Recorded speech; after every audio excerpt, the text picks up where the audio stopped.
Bonjour à tous, j'espère que vous allez bien. Ça fait longtemps que j'ai pas fait de vidéo, bientôt un an je pense, et on est à plus de 3 ans de greffe aujourd'hui. Et je voulais faire un petit retour, un petit feedback sur ce qui s'est passé. Déjà, je fais moins de vidéos parce que j'ai eu un enfant, je me suis marié. J'ai pas mis la vidéo de mariage sur YouTube parce que je me suis dit que c'était un peu perso, mais j'aurais pu pour vous montrer le résultat finalement de tous les efforts, puisque j'avais fait une greffe pour être en forme pour mon mariage, pour avoir une belle photo de mariage. Donc voilà, j'aurais pu le faire. Si jamais ça vous intéresse, vous pouvez toujours mettre en commentaire. J'ai pas fait beaucoup de vidéos aussi parce que mon travail aujourd'hui me prend plus de temps qu'avant. Ça peut être un projet s'il y a quelqu'un qui veut faire partie un petit peu de l'aventure et faire du montage et tout, parce que moi en fait j'ai plus du tout le temps pour faire du montage. Mais si quelqu'un est intéressé, qu'on collabore, ce sera avec plaisir. La chaîne va bientôt arriver à 1000 abonnés, ce qui est ouf en vrai, donc il y a potentiellement quelque chose à faire derrière, mais moi tout seul j'ai plus le temps, en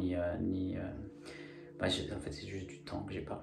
Mais en tout cas, je voulais vous faire un petit feedback sur deux choses. Déjà les shampoings que j'utilise, et puis pardon, j'ai mis mon pouce devant la caméra. C'est un peu une vidéo à l'arrache, hein, on va pas se mentir. L'idée c'est de vous faire un feedback après 3 ans. Ce qui s'est passé pour moi en un an, les décisions que j'ai prises, et voilà, ce genre de choses. Première chose, un petit tour d'horizon. Aujourd'hui, je ne me suis pas lavé les cheveux. Pour moi, c'est une importance parce que j'ai les cheveux qui restent assez vite. Donc, vous pouvez voir un peu le résultat. Je change un peu de place parce que comme ça, vous avez la lumière, vous allez pouvoir voir le fond dans le miroir et tout. Vous voyez, je ne me suis pas lavé les cheveux et on peut voir que la greffe se passe bien, il n'y a pas de trou, de problème. Ça maintenant, c'est le résultat aujourd'hui. Mais la réalité, c'est qu'il y a 6 mois, j'étais pas du tout confiant dans ce qui se passait. Je trouvais que mes cheveux perdaient en volume, perdaient en densité. C'était plus aussi bien qu'avant. En fait, ça venait principalement du fait que j'avais fait la greffe, mais je continuais à perdre des cheveux, et notamment sur la couronne ici, ça se voyait beaucoup. Je sais pas si on peut voir vraiment là, mais voilà. Ici, on commençait à avoir une perte de cheveux importante quand j'allais chez le coiffeur. Et puis ma coiffure était compliquée à avoir quelque chose de bien. Cette coiffure là que j'ai aujourd'hui, c'est celle que moi j'avais déjà avant l'autre greffe, quand j'avais encore des cheveux. Donc aujourd'hui, elle me correspond, donc la greffe est bien. Mais je peux pas faire toutes les coupes que je veux parce qu'il y a toujours des petits défauts de greffe, comme ici, vous voyez, la ligne frontale n'est pas parfaite, etc. Mais voilà, bon, ça a quand même, ça va. En fait, moi, ça me va complètement. C'était l'objectif de la greffe et c'est largement accompli. Donc en fait, ce que j'ai fait, c'est que j'ai déjà testé plusieurs shampoings. Aujourd'hui, mon choix s'est arrêté sur un qui, je sais pas s'il est dispo en France, mais ça s'appelle Alpecin. Alpecin Hybrid Caféine Shampoo. Donc en gros, c'est pour les scalps un peu sensibles comme moi. J'ai la peau hyper sensible. Et Alpecin, c'est à la caféine. C'est un shampoing qu'on peut utiliser quotidiennement, ce qui est très cool quand tu fais beaucoup de sport parce que tu peux te laver les cheveux tous les jours. Il suffit de le laisser appliquer 2 minutes et puis on l'enlève, et voilà, c'est à la caféine, c'est très cool, ça marche bien. En tout cas pour moi, il me correspond. Et quand j'ai les cheveux un peu plus longs que maintenant, parce que ça va arriver avant que j'aille chez le coiffeur quand j'ai la flemme, j'utilise un après-shampoing de Docteur Organique. C'est pas toujours celui-là, là c'est l'huile de Moroccan Argan Oil, donc l'huile d'argan, mais ça peut très bien être à l'huile d'olive ou autre chose. Ça change pas trop pour moi, c'est très rare que j'utilise, mais quand le besoin se fait sentir, vu que j'ai les cheveux fins, ils s'en mêlent assez vite. Voilà, ça c'est mon choix actuel pour les shampoings. J'avais tenté le shampoing Docteur Organique, j'ai tenté plein de shampoings, Sebamed, tout, et au final c'est celui-là qui me correspond pour le moment. Voilà, je dis pas que c'est celui qu'il faut prendre, mais en tout cas pour moi il correspond.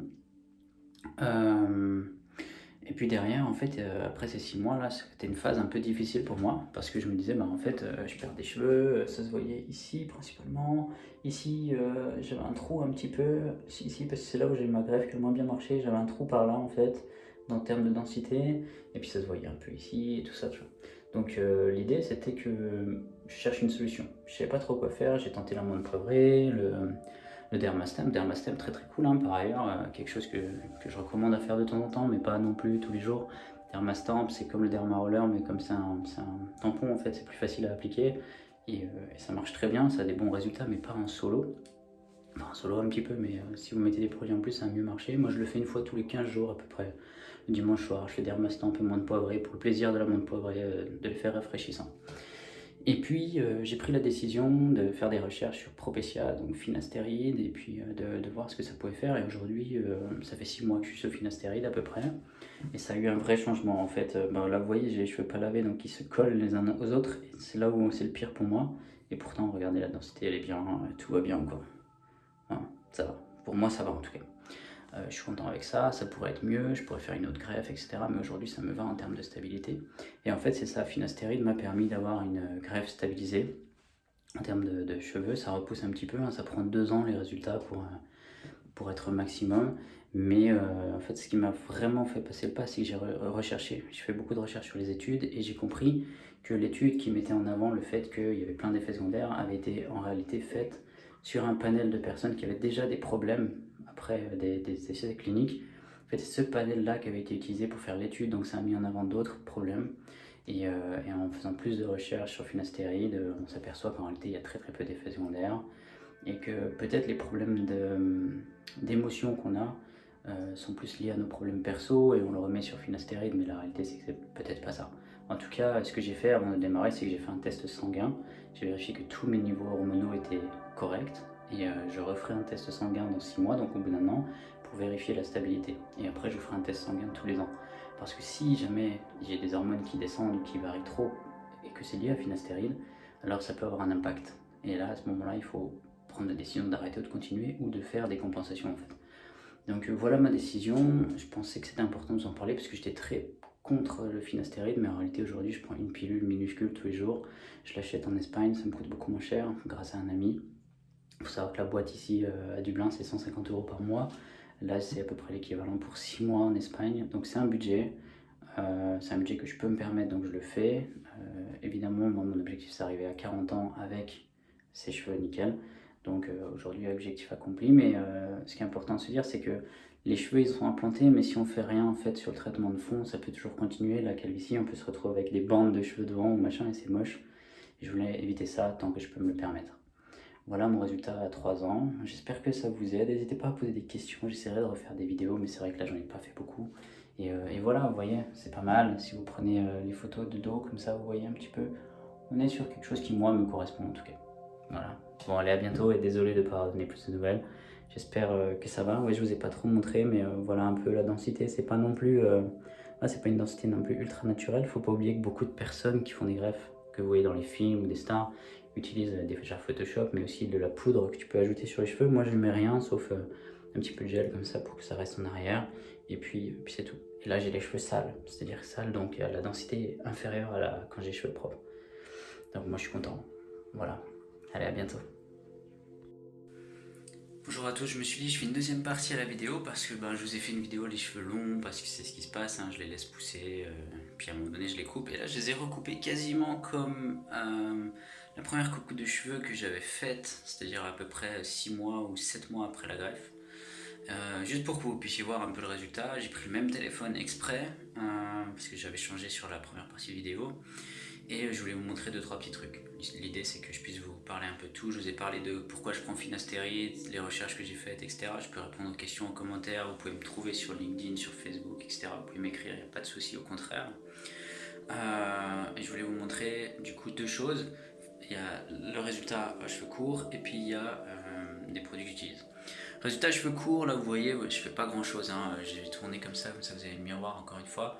Première chose, finastéride, ici j'avais un trou avant qui commençait à grossir aussi avec la greffe qui passe, hein, puisque le temps fait que les cheveux qui devaient tomber continuent à tomber quoi qu'il arrive. Ce trou là aujourd'hui, il a vraiment rétréci, je sais pas si vous le verrez. J'essaie de faire avec le miroir, mais en gros on le voit beaucoup moins. Après j'ai un trou naturel de base, c'est normal, c'est mon implantation de cheveux, mais ça grossissait, ce qui indiquait quand même une perte à venir. Vous voyez là, j'ai mis les cheveux courts. Vous pouvez voir que ici, c'était pratiquement la zone qui me faisait le plus peur. Alors c'est bizarre, quand je lève les cheveux on dirait que j'en ai pas, mais en réalité il y en a. C'est la zone qui me faisait le plus peur. C'est là où je commençais à perdre un peu des cheveux, c'est là où j'avais mon trou aussi d'implantation, donc ça c'est sûrement un défaut de la greffe en tant que tel. Et je commençais à les perdre, donc ça se voyait. Là vous voyez, cheveux courts, un petit peu coiffés, contre-jour, pas contre-jour. En vrai ça va. Franchement, si vous avez un doute sur la qualité de la greffe et sur le changement de vie que ça m'a apporté, regardez juste la première vidéo en fait, et vous allez voir même pour moi c'est choquant, j'arrive pas à réaliser que j'avais vraiment autant plus de cheveux. Donc voilà, c'est juste pour vous montrer un petit peu, cheveux courts. Alors c'est pas cheveux rasés parce que je le ferai jamais, hein, j'avais jamais les cheveux rasés avant, mais je change un peu l'angle, comme ça vous voyez différentes lumières. C'est peut-être pas le plus beau des décors, mais vous voyez, c'est propre quoi. Ça me suffit, en tout cas moi ça me suffit aujourd'hui. Enfin, deux choses que je fais. Je vous ai dit que j'utilisais le shampoing Alpecin.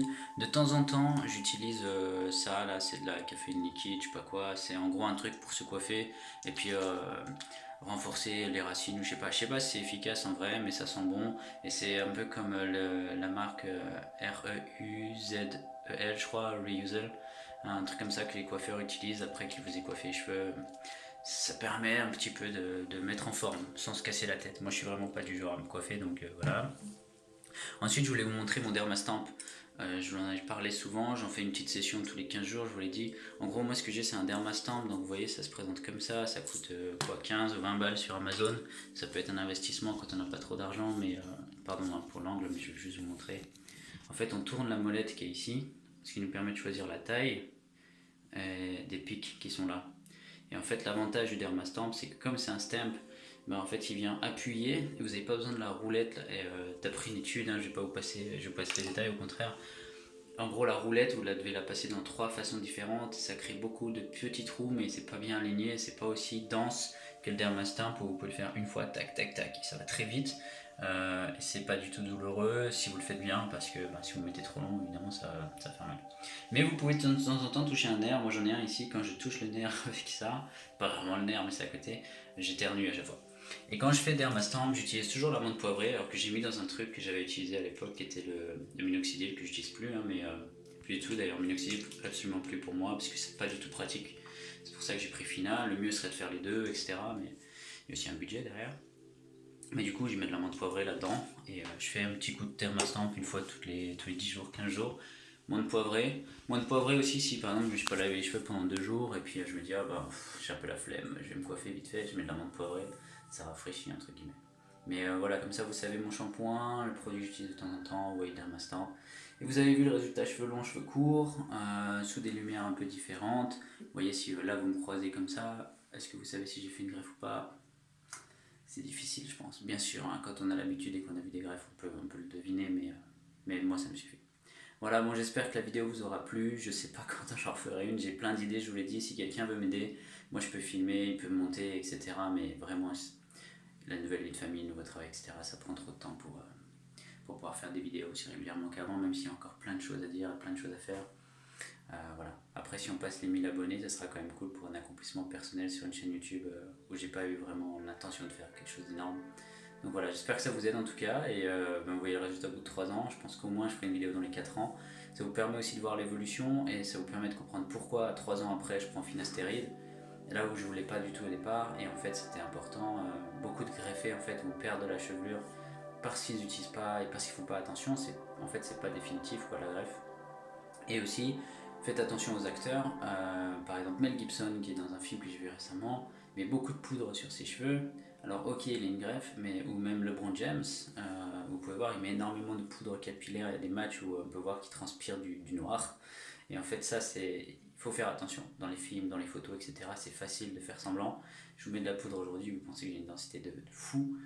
Voilà, c'est pas le cas, hein, ça reste une greffe, c'est pas aussi naturel que ça pourrait être si ça l'était vraiment, mais c'est très très bien pour ce que j'ai pour moi quoi. Donc voilà, surtout pour le prix que j'ai payé.